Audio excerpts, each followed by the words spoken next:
Next up, 28 years later, The Bone Temple. Dr. Kelson, played by Ray Fiennes, who's in the last one, finds himself in a shocking new relationship with consequences that could change the world as he knows it. While Spike, who's kind of though more of a backseat compared to the last one, while Spike's played by Alfie Williams' encounter with Jimmy Crystal, who was a character you saw at the end of the last movie, played by Jack O'Connell, based on the English media personality Jimmy Savile. Look that story up if you want to fuck a wild story. A real piece of shit. While Spike's encounter with Jimmy becomes a nightmare he cannot escape. Very different type of movie than the last one.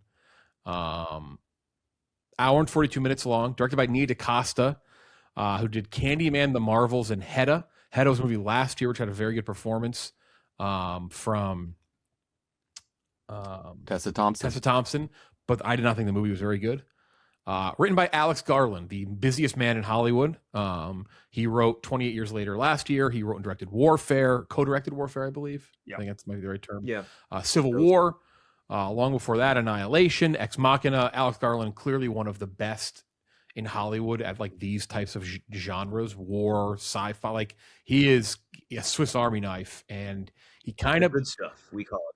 He kind of puts out only good shit. Like he kind of like his like low bar is pretty fucking high, and he's clearly one of the best working writers in Hollywood right now, and can kind of write anything. The fact that you can do an Ex Machina, something as deep as Annihilation, do two like war movies, do these, like it's impressive. Sequel to 20 Years Later from last year. There's apparently going to be a third. I think that makes sense. If you watch it, you know that. We will not spoil one key part of this. I think Danny Boyle's back for that one. Ray Fiennes, Jack O'Connell, Alfie Williams, as I mentioned, did not perform at the box office well. 15 million below expectations, which were like 2022.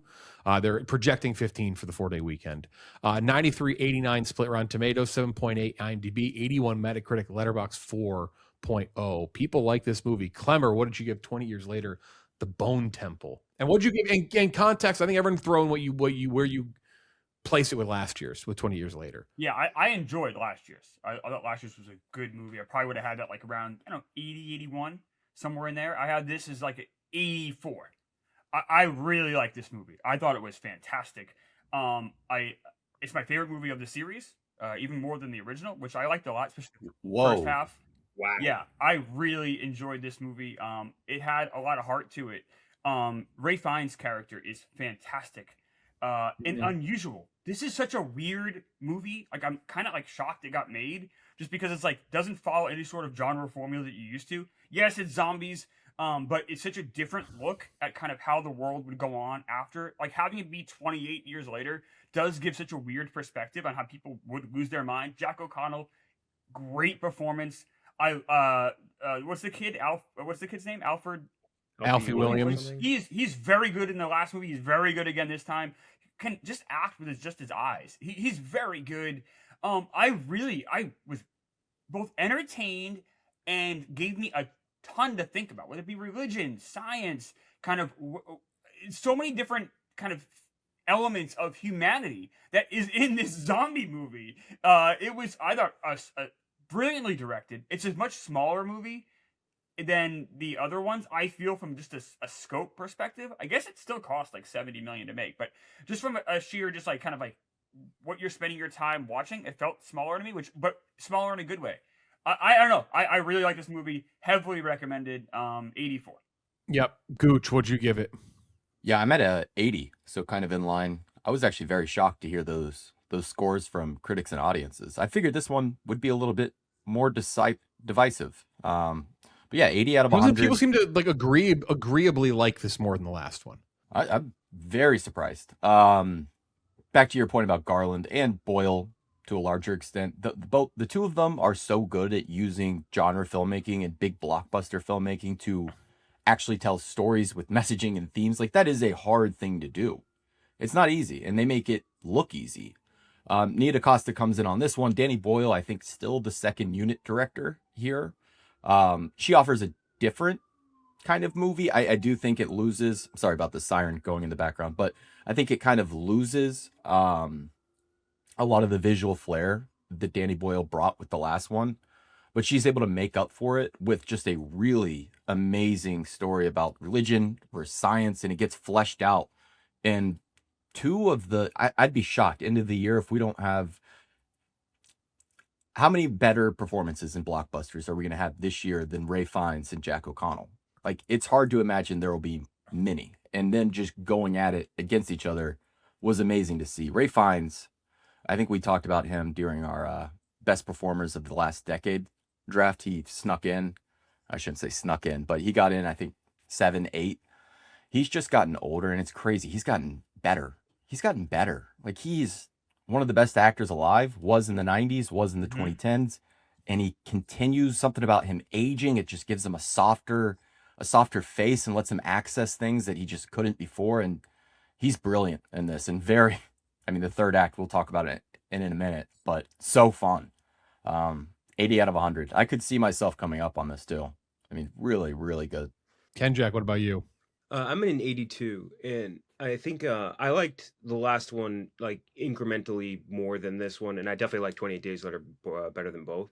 But where I think the last movie really had to spend a lot of time like reestablishing the world and like setting up the path for us to like kind of go down. This had more space to do stuff, and I think DaCosta takes that ball from Boyle, who's like Boyle's one of the most like distinctive audiovisual guys in the game, right? And so you have to kind of replicate what he's doing a little bit, but also make it your own. I think she definitely does that. And this movie is really, it's just like a dance between Ray Fiennes and Jack O'Connell. And like, they're two very different types of charisma. Like O'Connell's like Hitlerish type of character where it's like, you take these people in like their shitty position, point the blame at other people, and then you rule by fear, right? Like he's a Hitler guy. And then Fiennes is weird, like dogma too, right? Like he's in a bone temple.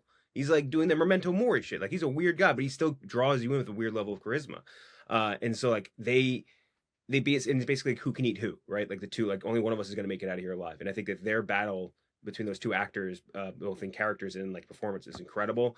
I think the worst thing I could say about this is that like it doesn't have that same visual or audio act like sauce as the last one, like not even close. And that because that movie 28 years later, it's like that's a beautiful movie. Looks gorgeous, beautiful. The shot we talked about actually, Klemmer, when we were leaving, the one where they have to run down the causeway at night, like that's one of the coolest shots of last year. It's so fucking cool, and the soundtrack on that was amazing too. But DaCosta brought in her own cinematographer, she brought in her own composer, and that was totally missing here. Like it doesn't have like that signature shot or like that signature moment. It doesn't have that look. Oh, really. I disagree with that. It definitely, it's not even close. Not even. It's little leagues to major leagues to me. It's like it's crazy, but it doesn't matter because the story here is so much better than it was in the last one. And it's just you get so much more out of these actors. You get so much more out of the story. You really get a lot more. I would say I was way more engaged with this on a story level, like equally engaged with this on a story level as I was on the audiovisual level with the last movie, which is incredibly impressive. So very like this movie is bunch 82. Yeah, I'm high. I'm with Klemmer. I gave it an 89. It's 2 ticks higher for me than the previous, which I gave an 87. Was in my top 30 for the year. It's a hair below the original, but I think I like all three of these. I think obviously Weeks is a pretty large step away from all of these. I don't like that one still though. Yeah, I mean I know I don't hate it. Like I'm not saying it's like in the 40s, 50s, but it's like it's in a different category for me with them. I guess I'd agree with what Kenjac said on the visual stuff. It may not hit as hard, but I think there's still some great moments, especially with the Fiennes character, especially in kind of like the darker settings and at the titular temple. But I think the story and character stuff is like I don't say a large step up, but like I think it makes up any ground that there may be with maybe it not being overly as gorgeous to look at start to finish, and it makes up that ground and kind of surpasses it in that sense, because I just think the story's better here, and I love the character stuff. I love the focus on the two. I mean, again, Alfie Williams in this. I don't think Spike's as much as like the center as Jimmy is, as the Jimmys as well, plural, as well as Ray Fiennes, Kelson, and I think those two, when they are intertwined, that's as good. Like that's as good of a back and forth you're going to see for a while this year. Now that we're in January, and I think I agree with Gooch. You know, obviously this is like the blockbuster year of the millennium.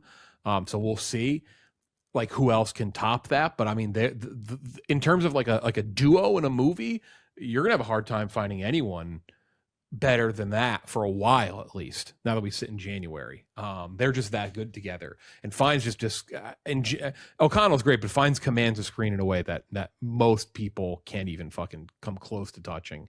And I just like there.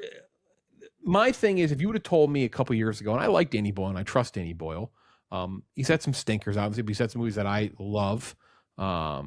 I know Klemmer loves that Yesterday movie. I don't. The Beatles movie. I don't. I don't love that. I love the idea of it. It's great. Great idea. That was one of our on our Twitter account at Light Camera Pod. That was like one of most retweeted trailers ever, because people were like that blown away by the idea. Great concept. It was no. I know Klemmer does not like that movie. I don't either. But my point is, I trusted it, but it's like, how many more of these? Like, just all right, zombies. I love the idea. Like, this franchise continues to be a step ahead of the genre, where everyone, where everyone's like, hey, more zombies, here they are. No, this is like, okay, what's the end game here? Can we reverse this? And I just love that element of this. And it keeps me engaged, keeps me interested. And it's like, I love the idea that like the non-zombies is like the darkest people in this shit, and is like the most fucked up. This is a fucked up movie, by the way. There's some this is not for the PG crowd. Let me put it that way. There's some things that made me a little squirmish. I just love that. I think I'm very excited for the next one. Let me put it that way. Like you want to talk about moving this in a direction that is different, and kind of like, it's kind of the same thing for me with the whodunit mystery genre with like Ryan Johnson. Even if like you don't love all three of them, like it's the idea that there's at least an attempt to like do something different, and to try to like leapfrog what everyone else is doing and try something different in this zombie space. And I think it worked great here. I think this was excellent. Shout out Nia DaCosta, who, I mean, with the Marvels. I never really hated Candyman, but like I think she had a home run here. And also, Alex Garland is very fucking good. He's really good at what he does. So yeah, 89 for me. Remember when people tried to say he was like a hack? Like, there was that moment after Civil War where people were like, he's washed. He's been carried all these years. No good. Thank God he's retiring as a director. Like, what the fuck were people talking this about guy then? Can write any type of talk about that rap sheet there. 20 years later, Warfare, Civil War, Annihilation, Ex Machina. Now they all have obviously like a similar feel to them, right? Like they're all very like cerebral, like they're very like big, but they're such different types of movies in terms of like what the genre is. Like it's this guy's as good as anybody. He is a fucking, I would love to see him paired up with like a really big time movie, like a big swing, huge director. I think that'd be great. I've never seen a movie like we've all seen a lot of movies. I've never watched a movie like this before. This was a completely unique movie-going experience for me. Yeah, I'm actually very excited to watch it again. Yes, and see if this kind of bumps up, because this is off to. I'll tell you what, that is going to sit in that 80. That's going to sit at the top spot for this year for a while, I would assume. I know, right? Like that Project Hail Mary movie coming out in March is apparently very good.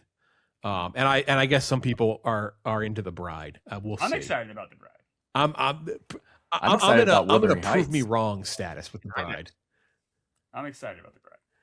What about Elvis? Elvis in 3D, the Elvis experience from Baz Luhrmann. I'm generally going to see that. Like I'm very excited to watch that and know that he can take no creative liberties to ruin it. Well, that's going to be 100 out of 100 because he's involved. Obviously.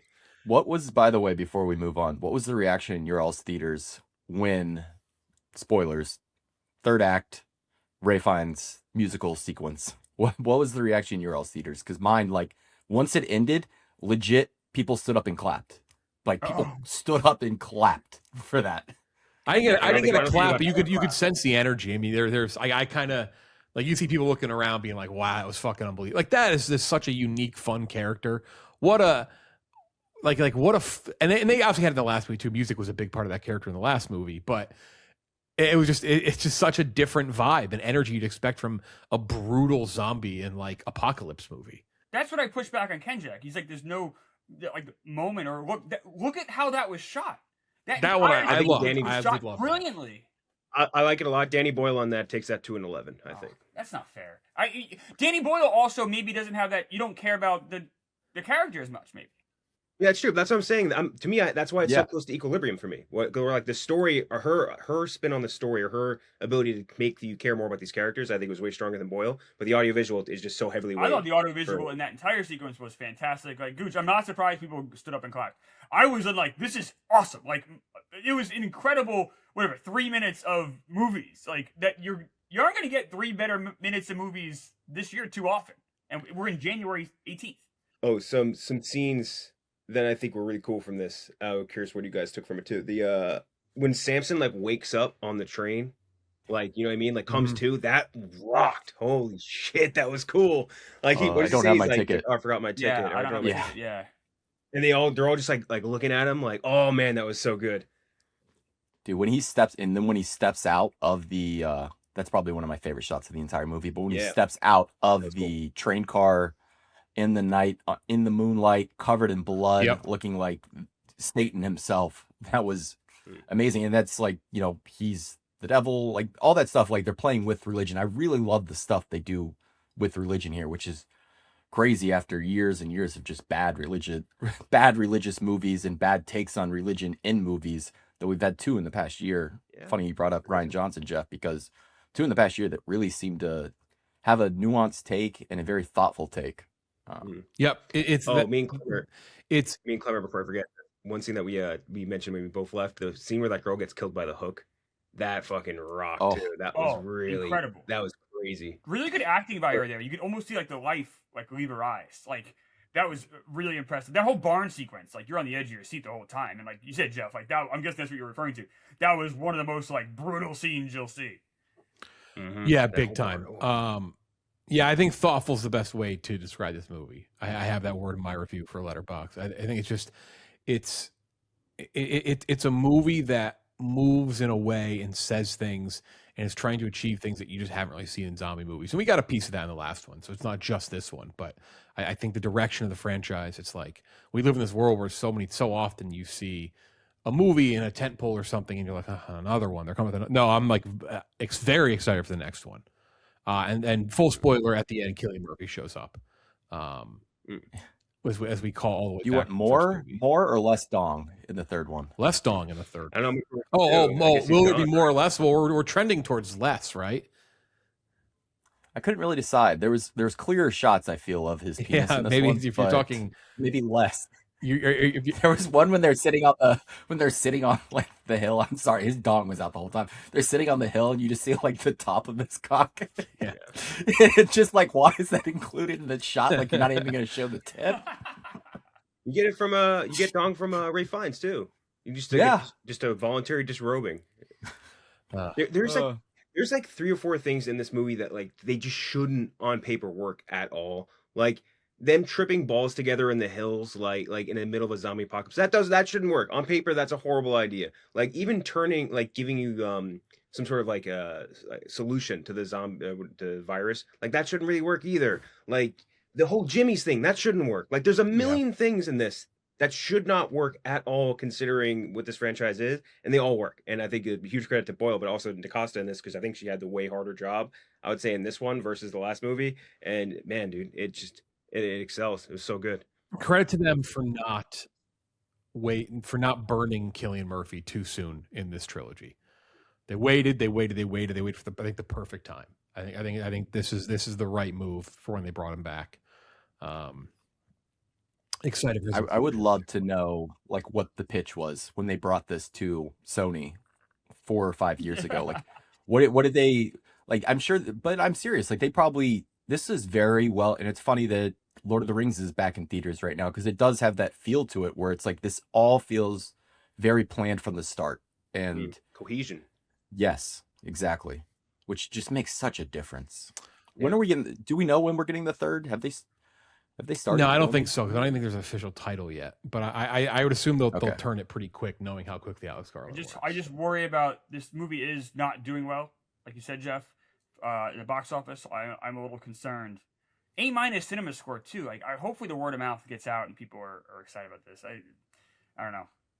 There's going to be a part 3. Obviously, it's not doing great, but there is going to be a part 3. They already said that. So, it's also a tough time of year. Yeah, excited to see. Yeah, but Dogman opened up with $35 million in January. True. Kids movie though. Uh, Versus R-rated. Yes, that as well.